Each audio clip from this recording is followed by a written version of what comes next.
Hey guys, this is Jason This is Douglas. Adam MacArthur, voice of Yuji Itadori. This is Derek Snow, the voice of Shinra Kusakabe. This is Phil Parsons, voice of Kenny the Ripper Ackerman. It's Merc New One. You are watching Voice of the Heroes.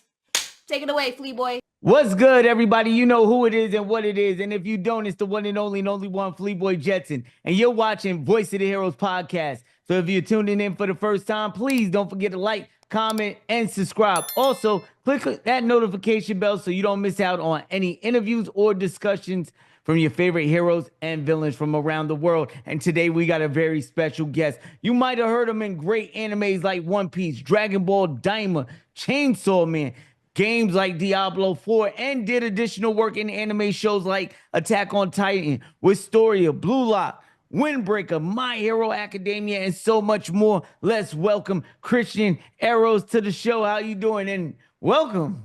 Hey, thank you so much. I'm doing well. I mean, I was so excited to meet the special guest, and I guess it's just me. Hey, man, you're very special to us. We're here to give you your flowers, this platform to talk about everything that you did for the culture and things like that. So let's get right into it. Dragon Ball Daima, Sir Warp. Tell us how exciting that was to get that call. Oh my gosh. So the whole process to get in the show was more like secretive than anything I'd ever done before. Like just to audition, it was like locked doors, secrets. At Crunchyroll, there's a giant screen that shows every single session that's going to happen that day. And for even just the audition, it said like special project, and there were no names. And when I went in and I was talking with the receptionist, they were like, "Oh, you're not on the schedule. Like you shouldn't be here." And I was like, "No. Like I promise, I'm with this director at this time." They're like, "Oh, my bad, but we don't know what's happening in that room." And I was like, "Okay." And so I go in and they literally lock the door behind me. And when I first auditioned for Sir Warp, we didn't have character art. We didn't have a description of what he did or anything. All we had was the initial trailer they dropped for Daima. But we did have the voice. So the original Japanese voice, that was it. And weeks go by and I get a call from production, and they're like, "All right, are you alone?" I'm like, "I'm at home." They're like, "That's not what I asked." I was like, "Oh, okay, yeah. I'm alone." And they told me, and they're like, we're not joking. You cannot tell anybody. I was like, "Okay, thanks." So I went in to record again. It says special project. It's all secretive. Doors are locked again. And the director was like, "Hey, I just want to be upfront with you. You were not the original person I picked for this role." I said, "Oh, thanks." And he said, "Until I got to see the character. And once I saw it, you were the only person I auditioned who sounded like a small dude trying to be a big dude." And I was like, "Okay." As soon as he heard that, he pulled his initial recommendation and put my name in there, because I play Sir Warp and I also play Mini Sir Warp. I play both, so I have to be really low. And then, kind of this guy right here for the little one. And it just all kind of worked out, and it has been surreal. It's been very surreal. I'm very excited, and I'm sure I'm maybe too excited. I had a person comment on one of my posts. I made a shirt that has Warp's face on it, and it says, "I'm not a goldfish." And the guy's like, "Oh, dude, you're so..." What did he say? Basically, I'm so excited I made my own merch. I was like, "Yeah, man, I made my own merch." Hey, I'm in Dragon Ball. Yeah. Like, come on. Stop the hate. Yeah. Well, yeah, it is what it is. The internet just says stuff. Yeah, internet is just filled with a bunch of trolls and, people trying to promote things. But I'm definitely excited for you, man. Congratulations on that. Huge accomplishment. I know that's going to be, hope more to come. Now, when did you initially know it was Dragon Ball? Like when they called you, did they call you and tell you, or like, did you have a feeling when you was doing the auditions like, this might be... So this is really interesting. So for Crunchyroll, we generally audition at home and we have all the info. For this one, it was in person, so I had to go to the studio to audition. And so I didn't know until I walked in the door and they locked it behind me. They're like, it's Dragon Ball. And I was like, oh, okay, awesome. And usually, we get a list of characters we can choose from to audition, but no, like, the director told me, all right, cool, this is the character I want you to audition for. Hey, What's really, amazing. yeah, and what's really interesting too was just to audition, Japan had to approve it. And so they Mm. submitted me first to Japan, and then I was allowed to audition, which is also very unusual. But they were keeping it very close to the chest and keeping the circle very closed for who even knew about the project. Yeah, I definitely interviewed Stephanie, right? The Yeah, yeah, original yeah. voice of Goku, and I believe they made even her re-audition for the role. I'm not sure. I gotta watch the interview again. And Heroes, that interview will be out. I know we did it live. You can watch it right now on President Rose channel on YouTube, but it will be out on VOD on this channel sometime next month. So make sure you look out for that one. But how was it, working with some of these iconic Dragon Ball characters? I mean, voice actors like Kyle Heber and Stephanie. So when I was able to record, I mean, in anime, we're generally by ourselves, unless we're doing Mm. like group work as far as like doing crowds or battle scenes, and you'll get a few people in the booth together. So I didn't actually meet Stephanie until the theater premiere, and a Oh, bunch of that's right. I had a what when was it? November 12th, December 12th? November, I think. It Yeah, was yeah, like November, right? How did yeah. that go? Tell us a little bit about that. It was funny because it was a theater full of voice actors, and like I think there was one or two groups that were not with us. And they didn't know that we were all voice actors. So we're all cheering at like just characters walking into frame like it was an old episode of Seinfeld and Kramer came out, It's just like it was just like, "Oh my God, look who it is." And it was like, "Oh, it's a random character, who cares?" Um it was really fun, and then afterwards we all like got in front of the screen and they put up the logo and we took pictures and we all just hung out for a bit until the theater's like, all right, cool, you're done, you gotta go. But it was really sweet. It was really, really, really, really fun. Yeah. That's what's up, man. I'm excited. All right, now let's switch pace, man. Yeah. The Chainsaw Man, one of the biggest animes that came out, I believe, when was it? 2023, end of Hmm. 2023, something like that. What's up with this project, man? Is it coming back? What, can you tell Yeah. us anything about it? I know I they can't say confirmed the anything. season two. Yeah, they confirmed a season 2, so it's coming back. I don't know when, but it's definitely coming back unless they've changed their mind. But I don't think they do that. The show's too popular. Yeah, and the reason why I asked you because I would assume that you would be really close to the project because you played so many characters in it. Zombies, Oh, Tomato Devil. You know you'd what I'm be saying? surprised. You'd be surprised at how out of the loop we can be sometimes. Um, Wow. yeah, and but like it's fun. It's surprising. There are times where we know about stuff ahead of time, like Dragon Ball Daima. Um, I knew the show was coming out, but I knew nothing else about it until I was brought into audition, and that was months before even the movie premiere, the theater premiere.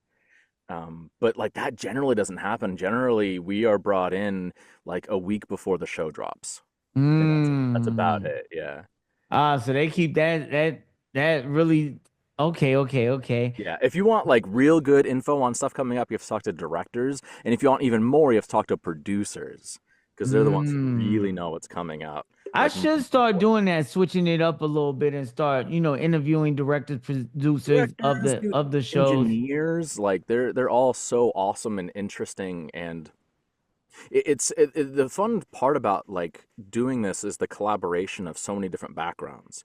Like actors, we all come from different walks of life as well, but like it's got really nothing on these directors and engineers. And engineers, I love talking with them because a lot of them come in, they're like, I don't really watch anime. I went to school for music, and then you can see them kind of fall in love with doing anime. And I don't know, it's just really cool. No, that's true. You're right. Because most of the people I interview, when I ask them about their backgrounds, it's usually like theater, music, and then or acting, whatever the case may be, right? And then they Hmm.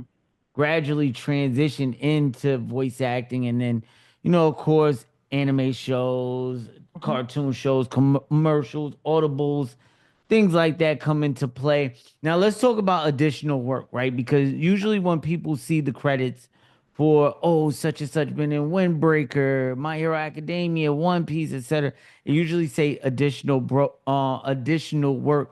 Yeah. For the community that's watching us, or for the viewers that don't know what that means, can you break us down a little? Can you break that down? Excuse me, about what that means. Yeah. So in anime specifically, additional voices means that you do two things.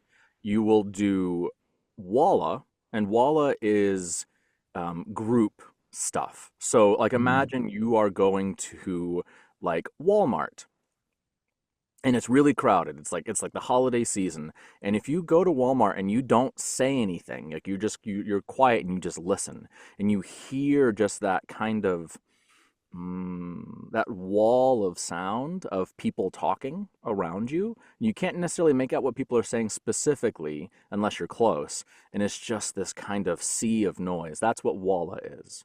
So they'll So get like, basically, being in a crowd, like, just yeah. Or it could even be like I was saying, it could be battle. My very first Walla session ever was for One Piece, and it was a ship to ship battle. And so that was like just 2 hours of screaming, "Ah, we're gonna get you pirates," or whatever. Straw hats, and then so that's about half the session. The other half of the session is bit work, and bits are just characters without a name. So it's like guard A, civilian B, and things of that nature. And they need a lot of that stuff, and they're every season Crunchyroll's recording between 20 to 30 anime depending, and so every single show needs it. So it's just this nice little way to go in and make a little bit of money and go and hang out with people and just work and do studio work, and it's great. I know some people are like, oh well, it's only additional voices, but you still have to be a top-notch actor, and like go in there and it's still professional work. But it's now, do fun. you have to audition for that stuff, or they call you in? And if they do call you in, what's been like the one project that you was completely stoked about when you got the call? So for additional work, no, there's no auditioning for anime. It is just literally like, hey, are you available tomorrow? I've had it one where it's like, hey, can you come in an hour? Oh, Yeah, because like sometimes people like drop out at the last second and they need someone to fill in. The most stoked I've ever been was for My Hero. My Hero is like mm. one of my top. I don't know if I have a number for it. For a while, it was my number one anime. Oh, that's Um, fantastic. Season 6 was phenomenal too. yeah, I adored My Hero, and so when I got the call up to do it, I was stoked. I couldn't believe it. I know some people got really jealous um, around me that I got to do it and they weren't called in for it. Hey, Yeah, that's fantastic, man. All right, let's talk about a couple of roles that you did play in. Galaxy Next Door, right? You played so many roles in that. Was that like the same thing? Like they just kept calling you back to play different roles? yeah. So Galaxy Next Door, Fruit of Evolution, and The Great Jahi are three shows that I was in a lot of episodes, nearly all Mm. of them. Um, and that was just it was just this perfect storm of, and those are all by the same director, where he was using me for a lot of stuff. Um, and the Galaxy Next Door, it was very different because he usually brings me in for big, bombastic, silly things. Because as well as a voice actor, I'm also like a professional improviser. I do a lot of comedy, lots and lots of comedy, and so he brings me in for that Mm. stuff because he knows I can do it, or just by being loud. I'm very loud. um, and then for Galaxy Next Door, it was a lot more toned down. It was a lot more like sweet slice of life. I know she's an alien, but like it was just a very different vibe. And I remember for Galaxy Next Door specifically, the director, his name's Jonathan Rigg. He had a child it was a named character, a child named Ren. And he's like, "Oh, Christian, can you do a child's voice?" And I was like, "No, probably not. I'm in my 30s. I sound like this."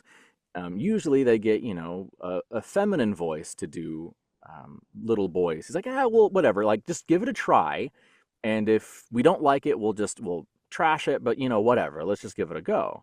And so I did the best that I could. And I was like, yeah, they're just going to recast it. Not a big deal. And then the episode dropped and poof, there I was. I was my first ever child role. And I don't know how I got through production, but it did. And, there you go.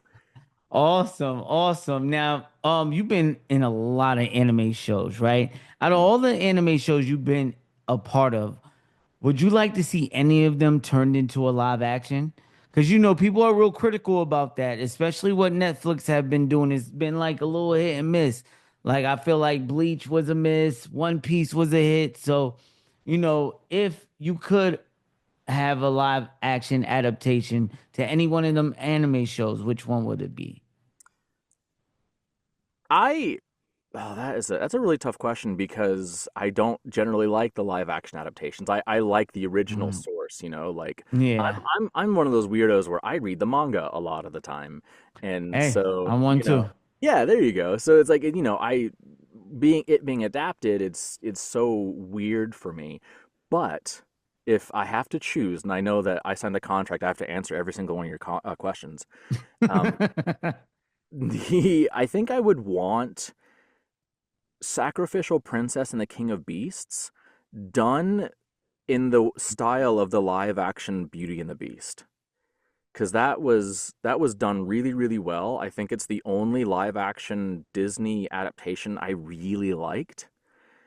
And if they were to treat Sacrificial Princess with the same kind of care and quality, I think it would be really cool. Because they're pretty similar already, Yeah, and you was in like 60 something episodes of that So anime, for right? Or Sacrificial something like Princess, that? I was in every single episode. Yeah, Yeah, so I yeah. played the Lumiere or Cogsworth of that universe.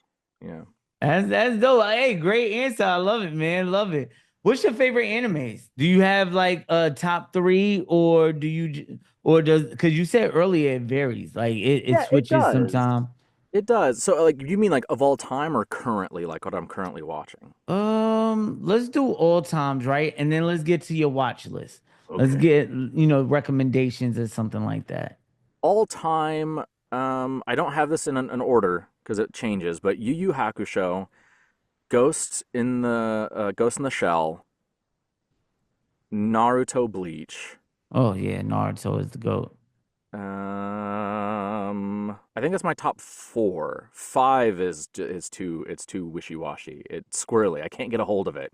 An eel. So what about your watch list? What are you currently, enjoying right now? Right now I am hooked on Solo Leveling. Oh I yeah, that's I really, can't get really away good. from it. Like I am watching every Friday. I'm just like, where's the episode? Let me watch it. I even started because I was tired of waiting, so I started buying the manga or the manhwa, and I've been reading that. I That's am what actually got me so hyped into solo leveling, excuse me, was the manhwa because I actually read the manhwa and checked out the webtoons before the Mhm. anime even came out. So when the anime came out, I don't know if I'll ever do that again with such a big project because when the anime came out, it was like I already knew what was going to happen. So Yeah, it took away a little bit of enjoyment from me, but the anime is overall so fantastic. But I yeah. think from now on, if it's a big project, like I stood away from Sakamoto days. Oh, I okay, stood away yeah, from that yeah. just I so I can started now. enjoy the anime on Netflix. But for Yeah. you, did you read? So you read the manga. Did it take away any enjoyment from the anime? No, it's kind of funny because I only started collecting them recently, so I'm still reading like basically through season one. So you're Um, backed up still. So you're mhm. not. Oh, that's great. That's fantastic. Yeah, so basically for me it was just this I want to watch this in the absence of the thing. And now the show's back, I'm like, okay, cool. I'm watching the new episode, but like I'm getting that itch. I want to watch it. Okay, I'll just go back and read it. Um, and so for me, it's filling that void in my heart. Hey, I'm not even mad at it. And they did such a great job doing the adaptation with the anime from the Yeah, manga bit by it's bit. really good. It's definitely really good. All right, so now we're gonna ask most of my guests this.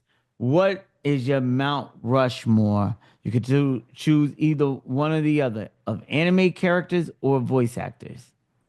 Oh, I think I'll do voice actors because I think my Mount Rushmore is going to reflect my all-time favorite anime. So let's I do like voice that. I actors. like Yeah, that. All yeah. right, so It's like, go oh, ahead. It could be it's whoever, Naruto and Ichigo. So it's like, yeah, no, we already did that. it could be whoever impacted your life or influenced your career. Let's go. You got four though. Okay, so Kevin Conroy's on there for sure. Oh, Um, Batman. yeah, him as Batman just it had a huge impact on me, and I was really hoping that I'd get to meet him one day, and unfortunately, I was never able to. But he's on there for sure. Um, Another one is going to probably be Yuri Lowenthal. Hey, Yuri, Spider-Man, and so much more. Yeah. Sasuke and tons of characters. The first time I ever heard of Yuri Lowenthal was he was the Prince of Persia in the print like the two The the video PS2, game drum. yeah, PS2 video games. He was a prince, and ever since then I was like I kept my tabs on him. Oh gosh, the third one Erica, what's her last name? Oh gosh, she was opposite of Bryce in Sword Art Online. Oh, she also She was also Black Cat in the Spider-Man games. was she Sakura too? Oh, No. I Or don't is know. she in Demon Slayer right now? It's it's possible. Gosh, I feel really embarrassed. I've totally forgotten her name. But she was also in Your Lie in April, and that show like messed me up. It was so good that I oh no, not that one. Erica Lindbeck. Thank you so much for your patience. Erica Lindbeck. So in Your Lie in April, she was the main character in that. And not to spoil anything for people who haven't watched it, but the last episode, I was just tears and snot the whole time. I was like, I can't. And she just did an amazing and incredible job throughout the whole thing. She was so good. Yeah, Um, she's fantastic. I know exactly who you talk about now. yeah, like So she, that's your number three. You got one more. yeah. Number four is probably Nolan North, and which I feel like that's such that's such a mayonnaise like answer, but just for me, his career is something I want to aspire that I'm aspiring to.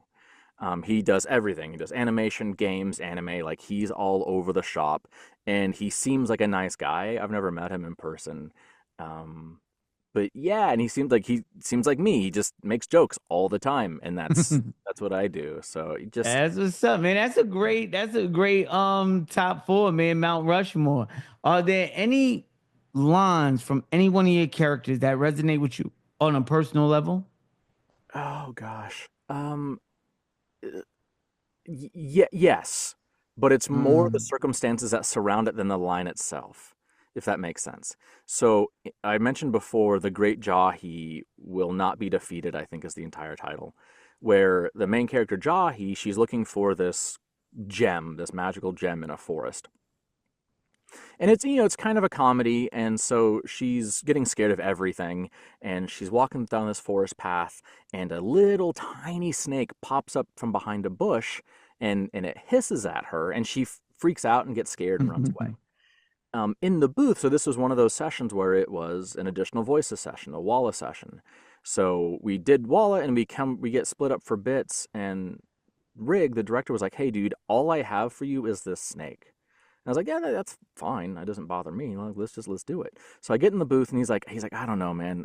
Give me a hiss or something. And me being, I'm a smart aleck, so I'm just like, okay, cool. I'm gonna do a take that's funny, and then we'll do the real thing. So the snake comes out. I get the 3 beeps, and I go hiss, expecting people to laugh, and then it's dead silent. I hear nothing, and I'm too scared to look to my right through the window to see the disappointment. So I just keep my eyes locked ahead, and then he turns the talkback mic on. They're laughing. I was like, oh, thank God, I can keep my job. And I'm like, all right, cool. Like, we're going to do another take. He said, yep, we got it. Perfect. Let's go. Like, and so I get out of the booth, and I was like, oh, okay, I can do a real one. Like, no, that's good. That's perfect. So fast forward a few months, or no, not even that long, but like a while later, the episodes come out. People have enjoyed it. I'm seeing comments on Crunchyroll, people thinking it's funny, and I'm like, oh, that's so neat. I was having a session with my therapist. Got to keep healthy, and she was talking about that she was helping one of her friends who's a cosplayer pass out flyers for a show at a convention. And something happened at the convention, I don't remember what, but it made the cosplayer sad. And her husband turned to her and just went, hiss. And then they both laughed and smiled, and she was instantly like, she felt a little bit better. And my therapist asked, like, what was that? And then they described the show, what I just described to you. And she was like, I couldn't tell. I was like, I wanted to, but I couldn't tell them that I knew you. Like, I knew exactly who that was. Because I talked to her about it, because already I was feeling this impact of people enjoying my performance. It's the first time I'd ever gotten feedback for what I had done.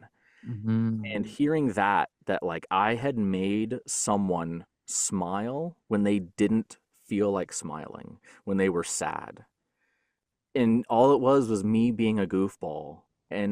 But like, that's what I want, man. Like, I want to make people feel better. I want to make people feel less alone. I want them to feel happy by my art, by my acting. And if me being silly resonates with people, dude, I'll do that all day long, So, And that's awesome, man. And that's what this platform is for, to give you your flowers for making us laugh, cry, smile, frown.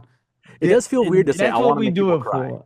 Yeah, that's what we do it for, man. Hopefully one day you get a lot more reactions, because I know that's what you're doing it for. Are there any upcoming projects or conventions that you're able to talk about? I will be in Florida in May. Oh, let's go. Springtime. Yeah. Best It place hasn't to been go is Florida. Yeah, so like the con itself has been announced, but I haven't been announced yet, so just keep an eye on my socials. But yeah, And what is your social? Where can we follow you? What's your uh, handle? at the Kristian Eros. My name is spelled not like how it sounds, but TheKristianeros. And yes, I had to use my own name there to spell it right. But yeah, so that's not even that. So that's gonna be just me. But I also go to conventions as part of an improv troupe called Take One, and we're going to 15 or 16 different shows this year. So anything by Fandom Events, we've got a standing contract with them. We do all of their shows.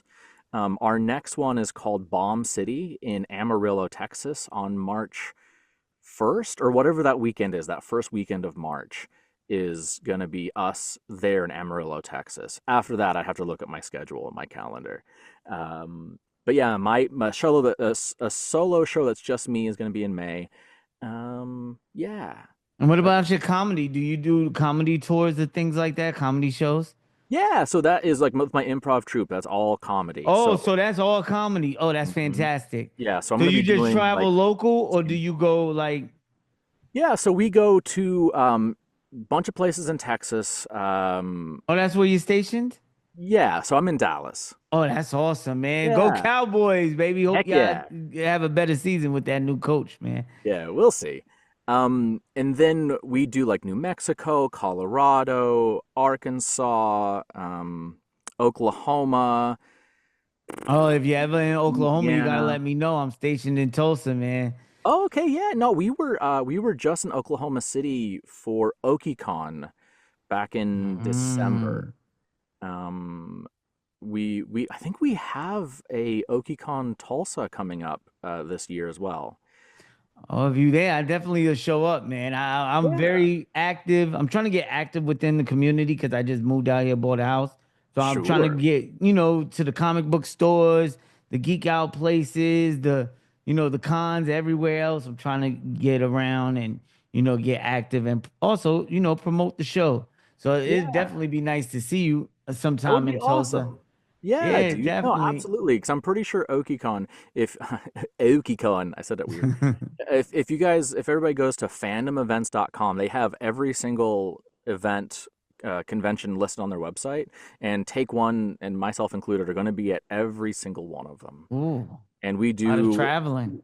yeah, we do like 2 to 3 shows every weekend, and we have our own booth, so you can come and say hi, and then come and see our shows. And yeah, we're doing like, and this is just for conventions. We're doing close to 20 this year. And then we Man. also do like comedy clubs and festivals and things like that all over the DFW area. All right, that's amazing, man. Thank you so much for coming on the show. It was a blast having you. Hope to see you again. And the heroes, man, please like, comment, and subscribe. Also in the comment section, let us know who would you like to see next on the podcast. And like I say all the time, man, if nobody told you so, I love you. Love yourself. Pass that love on and love others. And until the next time, it's your boy, Kristian. Thank you so much for coming by. I love you guys too. Sing it with me.